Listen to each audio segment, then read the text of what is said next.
welcome back to the Nurse Nook.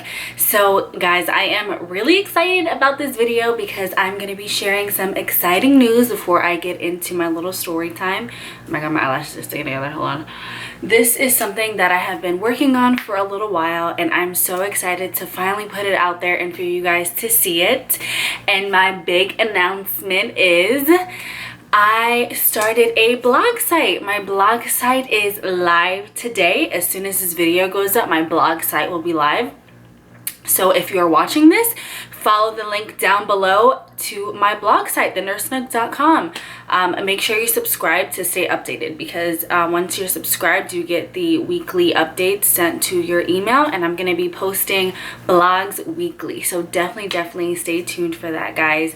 I'm so excited about this. This is something I've been wanting to do for a while, and I was like really iffy about it at first because I always wanted to kind of blog about my experience, but I was like, you know what? I don't even know if I really like to write, but writing my first blog post, it literally was just pouring out of me. I was like, oh, I got so much to say about this. So I actually really like it. I enjoy it, and I hope you guys enjoy it as well. If you have suggestions for blogs you would like me to write about, definitely leave them down below, y'all. All right, so that is my big announcement, guys. So let's get into my little story time. Okay. This is not clickbait. This is actually really serious. I mean, it's like kind of serious. Why I almost quit my job one day, because I was major stressitos. So I kind of talked about this a little bit on my Instagram, and everybody was like, make a video, make a video. So I'm like, I'm gonna make a video. So here I am. So I already knew that this day was gonna be jacked up because of the way it started off. So y'all know that I love me some Dunkin' Donuts, and I stop there every morning before work. I get a ham and egg croissant, no cheese, and either like a donut or a muffin. Lately I haven't been getting that because, you know, I'm trying to stay away from like the sugariness, but usually I always get croissant, ham, and egg, no cheese, right? And the people, they know me because I go there every freaking week, and they're like, you know, you don't even gotta say much, we just do your little order.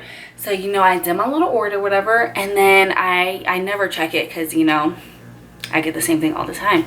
So I usually get my order, and then I go to Huddle and I eat my breakfast in Huddle. And Huddle is just like the little gathering that we have before we go onto the floor for a shift. It's led by the charge nurse, and we just go over updates, staffing, what's going on for the day, and if there's anything we need to be updated on. So I get to Huddle, I open my little sandwich, and something is really funny because I'm like, this sandwich weighs 0.2 ounces less than it normally does. Because guys, I eat this sandwich every day, so I know everything about it. So I'm like, something does not feel right. Sure enough, I open the sandwich, and what do I find? A croissant with ham and cheese. They totally disregarded the egg and put cheese on top of that. And I can't eat cheese because I'm lactose intolerant. Sometimes I'll sneak a peek, but like, it's not worth it. The cheese that I get on there is just not worth it. So I just get ham and egg, right? And there was no egg. Like, how are you gonna leave the egg out of the egg sandwich? I just looked at the sandwich. I was like, I already know this day is gonna be so whatever, right? I just scrape the cheese off, and I eat my croissant and ham sandwich very saltily. So fast forward, the shift goes on. It's about 7:30 in the morning right now. My shift technically starts at 7, and it's 7:30. And I hear somebody say a lady came in labor. And let me inform you guys that my place of work, the hospital that I work in, recently closed down their labor and delivery floor. So we have no specialty trained OB/GYN doctors, no OB nurses, nothing like that. They are completely gone. Now, mind you, we are an emergency department, so we are prepared for all emergencies. So we do have like the baby warmer, the like all the instruments you would need, but you know, when you make emergency kits and stuff like that, you always pray that you would never actually need it. So how often do we deliver babies in the ER? Rarely, ever, never. So nobody is like, you know, 100% trained well. So this lady comes in labor, and this is her 5th child, guys. So normally when a woman has had multiple births, they tend to go pretty quickly. So when somebody said this lady is on her 5th child and she is in labor, everybody's like, oh crap, she is gonna give birth in our ER. Because normally if a woman comes in labor and you know her contractions are far apart, we have time to call the ambulance service to take them downtown to the women's hospital. Once we heard that, we're like, all right, let's get our sterile gloves on. Let's get the baby warmer out because we're about to have a baby in this ER. Mind you, as soon as I heard this, I ran to trauma because y'all know I love pregnant women and babies. So I'm like, oh, this is my stuff.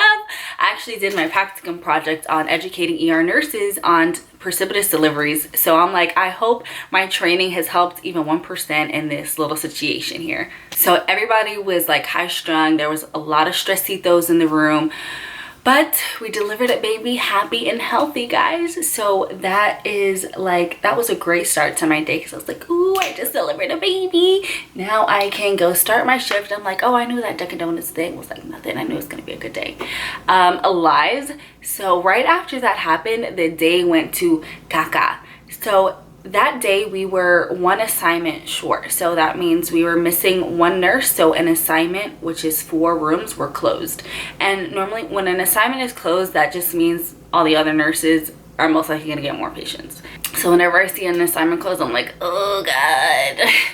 Because I know it's going to be a busy day. And mind you, this is a weekend. Weekends are usually super chill, but I don't know what was going on this weekend, but it was anything but chill. Right after this lady gave birth, I was just slammed with like patients on patients, and my patients were not easy patients. Like I was getting slammed with stroke alerts, sepsis alerts, all kind of different alerts. I'm trying to balance, you know, things at the same time, and it was just, I was just so overwhelmed, guys. So as I'm trying to take care of my patients, I also have to keep up with my charting because in the ER, things move super quick.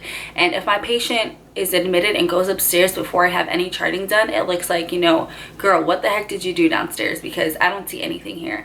So I'm trying to like do this at the same time as doing that. And then my gosh, and then I finally discharge a patient, and then I immediately get slammed with another ambulance. Mind you, I'm not bashing anybody at my job. I'm just saying how the day was going for me. This is what I have to expect working in the ER. I just gotta roll with the punches. So, you know, I just charged my patient. I'm like, oh, thank God, like I have 20 seconds to like, at least I thought I had like a good like solid 20 minutes before I got another patient to, you know, catch up. False. As soon as I sit down, what do I see rolling into my room? Another ambulance, and not just any regular ambulance. This patient was literally fighting the EMS personnel, and I was like, great, now I'm gonna get fought. I had to put this patient in restraints, guys. It wasn't the patient's fault. The patient was really confused because they had a UTI and like a bunch of other things going on, and they were septic, which is totally not their fault. But as for the nurse, it is difficult, especially when you're trying to care for this patient and this patient is trying to punch you and kick you in the vajayjay. And it was just like, oh my God, this is like the last thing I need right now, shawty. So I have this patient that's fighting me, and then I get a moderate sedation to do next. Yay. And there's nothing wrong with moderate sedations. They're not that bad. It's just they can be a little bit time consuming because I have to pull the respiratory therapist. I have to get the code card. I have to get all these consent signs. And like everything that was happening to me today was stuff that was super time consuming and super inconvenient, and all at the same time. Now, if I had all these scenarios one at a time, that would be no problem. But for me to have them all together, I felt like I was drowning, guys. Like I was literally like bubbling under, and I felt like nobody was saving me. Mind you, I had a lot of help, but there's only like so much other people can do for you. Like when it's your patient, you have to like chart your own stuff. Like there's so much. Oh my God, just thinking about it, I'm getting like stressitos. But I was like reaching my breaking point, and then I was slammed with another person, and I was just like, I literally stood up and I was like, I am done. I am done. And my partner was so sweet. She's like, girl, you can do this. Like, and I was like, I am done. Like, I cannot handle anymore. Like, I am at my breaking point. I literally want to run out to my car right now. In that moment, I have never wanted to quit more in my life ever. I would never actually like quit and like leave my job or like walk out of my patients ever. But it's just like, you know that feeling when you're like, I am at my wit's end. I can't. That was that feeling, guys. And then right as I'm at that feeling, what do I get again? A patient that is having explosive diarrhea everywhere and is rule out for C. diff. And I'm like, Lord, save me, please. Guys, this was like my most challenging day as a nurse ever. And I was like so done. I was so done with this day. But you know what? Looking back, I stuck through it. I was like, I took a second from the floor. I went, you know, hid in the little supply closet for a second. I had to like look at myself and just take deep breaths. And I'm like, you know what, Lexi? This is just conditioning you to be an even better nurse. You know, you have to go through these challenges, because if you can handle this, girl, you can handle literally anything. So I came back on the floor, I did my little thing, and at the end of the day, I actually was really grateful. I was like, Lord, thank you for giving me this challenging day, because I conquered it and I feel like such a boss now. I feel like, you know, you can throw whatever at me and I got it. Maybe don't throw all of that at me at once again, but knowing that I could handle that craziness just boosted my confidence as a nurse and just helped me become better, you know? Because you don't get any better staying comfortable and staying in the same position that you always are in. Like, I'm comfortable. I know there's patients that I'm comfortable with, like chest pain and like abscess patients and just like stuff that's not like critical. Like, I'm comfortable, but when I'm thrown critical patients, I'm like very uncomfortable and I'm a little bit nervous. But I know that I need that. I need to be uncomfortable. I need to be nervous, because that is what is going to make me a better nurse. I need to be put in those situations. As much as I hate it in the moment, that is what I need for my growth. So looking back, I'm very thankful for that whole learning experience and that I stuck through it, because now, you know, I'm like 3% better after that experience, and every day I'm getting a little bit better.